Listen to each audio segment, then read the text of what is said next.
مجھے کسی نے گیتا کی ایک آسان ٹرانسلیشن بھیجی، جو میں نے پڑھنی شروع کی تو دروازے کھلتے گئے، کھڑکیاں کھلتی گئیں، اور بیسک سوال یہ تھا میرے ذہن میں کہ اللہ نے سب کو پیدا کیا ہے اور اللہ بہت ہی رحیم ہے، کریم ہے، بہت ہی کائنڈ ہے. تو پھر میں یہ سوچتا تھا کہ پھر ایک کائنڈ ہے، وہ کہتا ہے کہ جو کلمہ نہیں پڑھتا اس کو میں جہنم کی آگ میں جلاؤں گا. تو میں سوچتا تھا کہ یار میرے بچے ہیں، اگر اس میں سے ایک بچہ میری بات نہیں مانتا تو کیا میں اس کو آگ میں جلا سکتا ہوں؟ تو جب میں ایک انسان نہیں کر سکتا تو وہ رحیم و کریم کیسے یہ کر سکتا ہے؟ تو مجھے گیتا میں اس کا جواب یہ ملا کہ اللہ کہتا ہے قرآن میں کہ بھائی میری بات نہیں مانو گے تو میں جہنم کی آگ میں جلاؤں گا. گیتا میں بھگوان کرشن کہتے ہیں ارجن کو کہ میں نے تمہیں سارا گیان دے دیا، ساری باتیں سمجھا دی، اب یہ تم پہ ہے، تم مانو تو مانو، نہیں مانو تو نہیں مانو.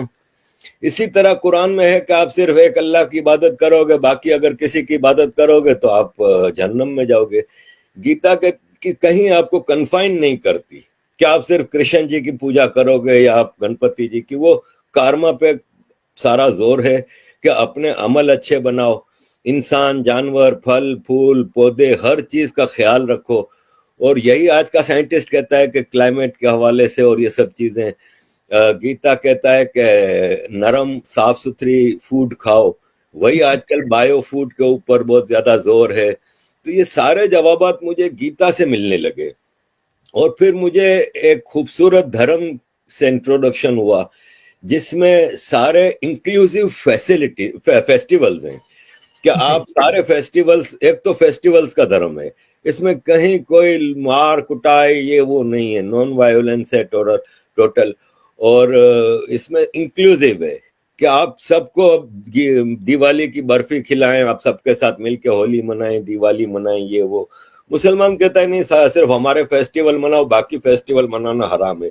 اس طرح کی کئی چیزیں مجھے کئی سیکھ ملی جس سے مجھے یہ فیل ہوا کہ یہ جو ہندو دھرم ہے نا، سناتن فلسفی، یہ ایسا نہیں ہے جیسے ابراہمک ریلیجن میں ہے کہ ایک آدمی آتا ہے اور کہتا ہے کہ میں جی ہوں پروفٹ، مجھے اللہ نے بھیجا ہے اور مجھے یہ کتاب دی ہے اور یہ آسمان سے اتری ہے اور یہ رولز آف لائف ہیں، یہ آپ نے ہر حالت میں فالو کرنے اور تلوار کے زور پہ. جبکہ سناتن 50,000 سال کے ایولیوشن سے بنا ہے اور یہ ایک دن میں ایک کتاب میں ایک آدمی نے آ کے نہیں دیا ہے. اس میں وید آئے، پرانے آئے، گیتا، رامائن، اس میں مختلف دور میں مختلف سیکھ دی گئیں اور ایک بیسک آئیڈیولوجیکل فیض ڈیولپ ہوا جس میں کہیں بھید بھاؤ نہیں ہے. ٹھیک ہے، بعد میں کوئی کہتا ہے کاسٹ سسٹم آیا، یہ سب پولیٹیکل ہے. اور یہ جب انویڈرز کا زمانہ تھا، اس میں ان چیزوں کو زیادہ ایکسپلوئٹ کیا گیا تاکہ مالائن کیا جائے ہندوازم کو، اور ابراہمک ریلیجن جنہوں نے یہاں پہ انویژن کیے تھے وہ اپنے آپ کو یہاں پہ فیمس کر سکیں یا ایڈجسٹ کر سکیں یا آکوپائی کر سکیں. تو باقی ادروائز میں نے دیکھا ہے کہ جیسے عورتوں کے حوالے سے سب سے زیادہ مجھے مشکل یہ آتی ہے کہ دیکھیں دنیا کی 50% پاپولیشن ہے نا، وہ عورتیں ہیں، لیڈیز ہیں، فیمیل ہیں، مہیلائیں ہیں.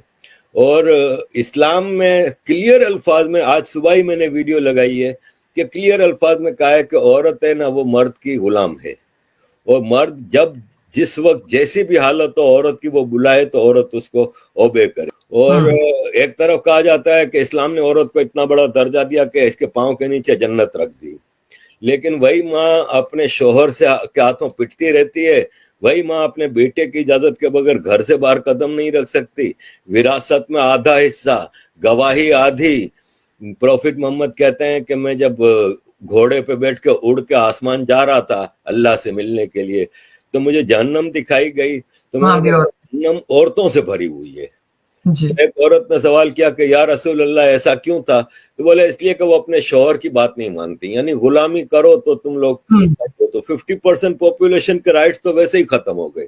جبکہ ہندو دھرم میں دیویاں ہیں عورتیں، مسلمانوں میں کوئی دیوی نہیں ہے لیکن ہندو دھرم میں دیویاں ہیں. کہیں ہم نے ہسٹری میں ایسا نہیں دیکھا کہ بھید بھاؤ ہو کہ عورت کی آدھی وراثت ہے یا آدھا حصہ ہے یا یہ وہ. تو یہ ساری چیزیں تھی جس سے مجھے محسوس ہوا کہ the right path is to follow Gita, no other book. جی بہت اچھی بات ہے، مجھے تو بہت خوشی ہوتی ہے، آپ نے اتنا اچھا مطلب گیتا کو سمجھنا، میں بھی بہت لیٹ سمجھی لیکن سمجھے تو پتا چلا کہ کیا تھا ابراہمک ریلیجن اور کیا ہے یہ، اس کے بھید ہی ہمیں پتا چل جاتے ہیں.